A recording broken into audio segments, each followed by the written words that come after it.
Okay, this video is about addition, subtraction, multiplication, and division of radicals. And so here's a couple of examples that are off the worksheet.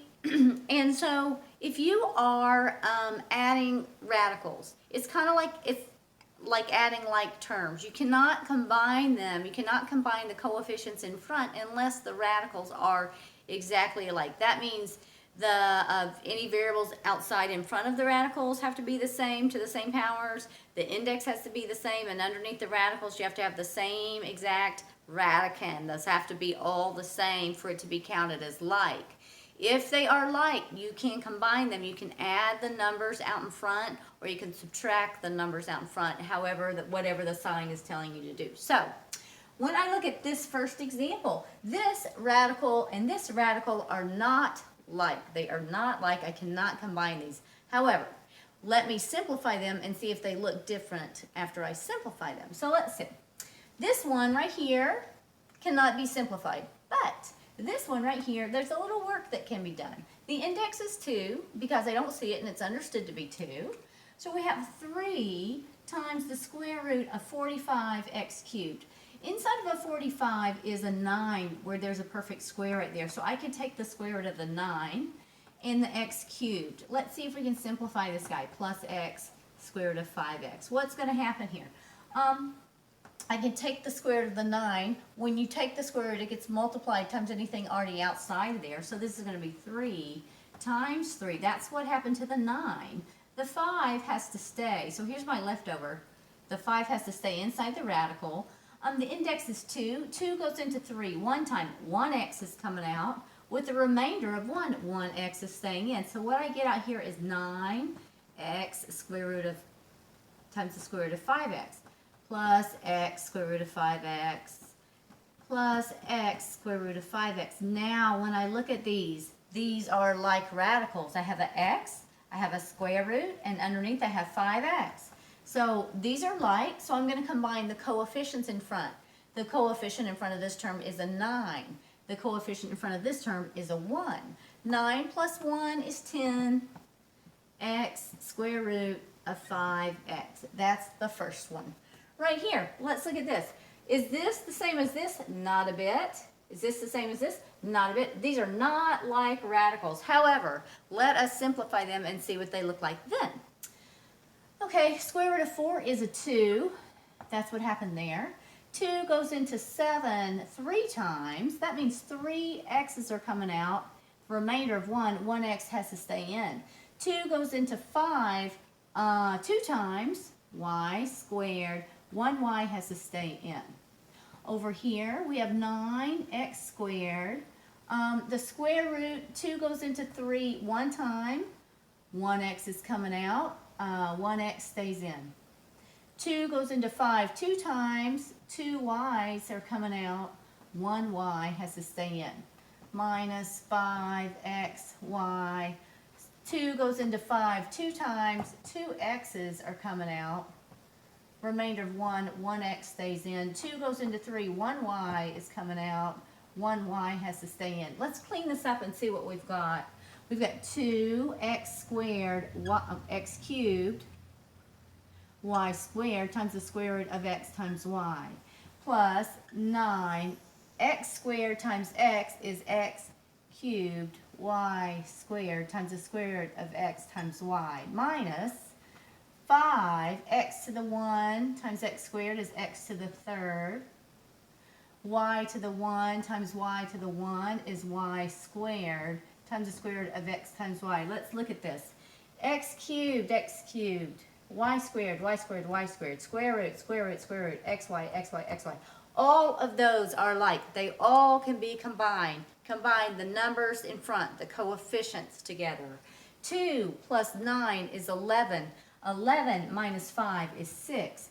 X cubed y squared times the square root of xy. Now, what if we had, I'm going to pretend here, so I'm going to change the color. What if we had simplified this term and it turned out to be this? We had simplified this term and it turned out to be this.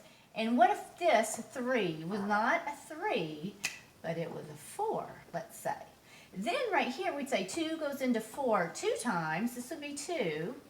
2 will come out, no y's would come out, no y's would be left. So we would get this as 5x cubed y to the third times just x. Okay, we would say this is alike with this one. This is not alike. X to the third, y squared, y cubed, not alike.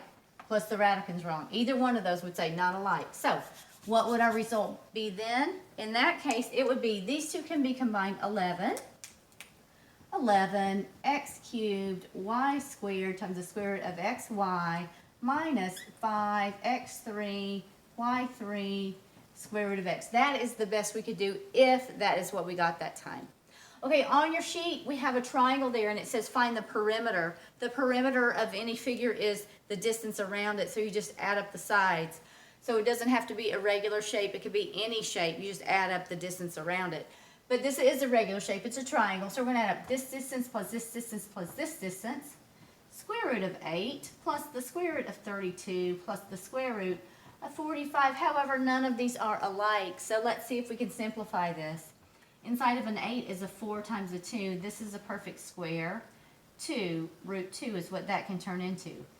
32 could be thought of as a 16 times 2. 16 is a perfect square.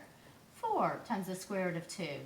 Right here, 45 is a 9 times a 5. The square root of 9 is a 3 times the square root of 5. The best we can do to simplify this, this is alike, this is alike, this is not alike. So I could say 2 plus 4 is 6 square root of 2 plus 3 square root of 5 meters. That's the best I can do with that one. Okay, great. That is addition and subtraction. Let's have a look at multiplication. Multiplication goes like this. Let me find my eraser. Let's see. If we have something like this. Let's multiply a couple of radicals together. And so, what if we say multiply this? Let's multiply the square root of 7 times the square root of 5 plus the square root of 3. Or let's do something like this. The square root of 3 plus x squared. Let's do these. All right. So, this is square root of 7 times this binomial. It will distribute to each one.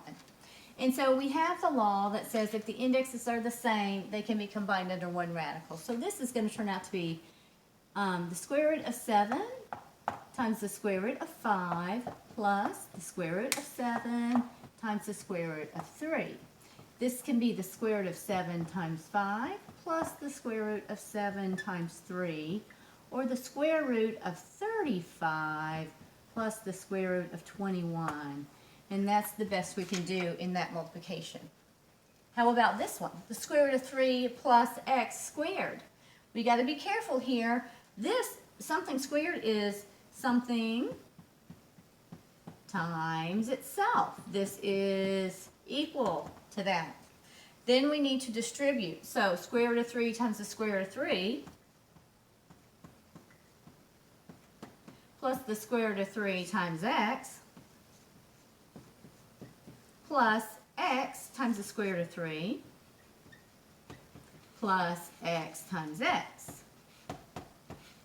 The square root of 3 times the square root of 3 is the square root of 3 times 3, which is the square root of 9, which is just 3. So basically, the square root of something times the square root of something is just that something. Right here, we have the square root of 3x plus the square root of 3x. These are like radicals, so this is basically a 1 square root of 3 plus another square root of 3 gives us 2 square root of 3 times x. That's what these two combine to be. And then an x times an x is an x squared. That's a little bit of multiplication. Now I want to discuss conjugates. The conjugate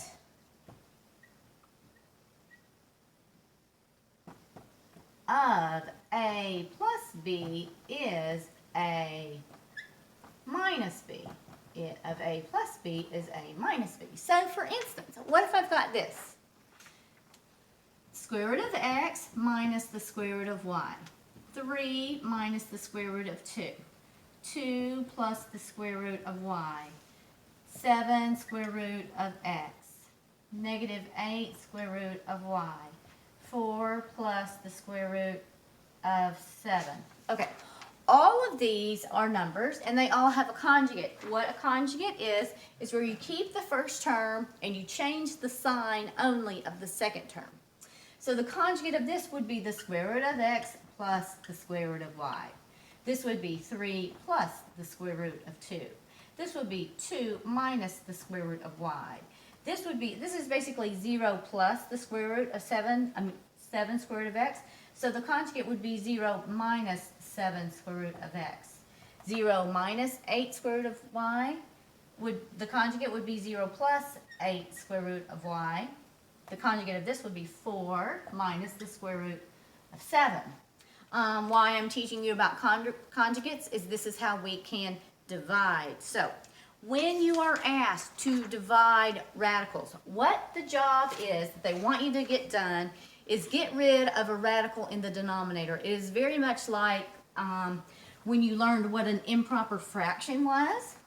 Okay, if they say, hey, this is an improper fraction, write it in proper form. So here's an improper fraction, let's say 7 over 5. What is improper about this is that the numerator is bigger than the denominator. So they would say, okay, write this as 5 goes into 7 once, and there's 1 and 2/5. Make it a mixed number. That's what you had to do. So kind of division of radicals is sort of like that, where you're just making it look in a different way. So on your sheet, I have us dividing. They might say divide, or they might say rationalize the denominator. And these mean exactly the same thing. So if they say right here, let's rationalize the denominator. I'm going to do 43. Negative 7 over the square root of x minus 3. If they want me to get rid of the radical right here, when there are two terms in the denominator, the method that we use is you multiply this by the conjugate of the denominator, square root of x plus 3 divided by the conjugate of the denominator, so that this is basically the number 1 we're multiplying by, which is legal. So this is just a bunch of multiplication we have to do right here. Okay, in the numerator we have negative 7 times the square root of x minus 21 if you distribute the 7 to each term. Let's do the distribution down here. We have the square root of x times the square root of x, which is just going to be an x. Then we have the square root of x times 3, 3 square root of x. Then we have negative 3 times the square root of x, which is minus 3 square root of x. This plus this, 3 minus 3 is 0. Those terms add to 0.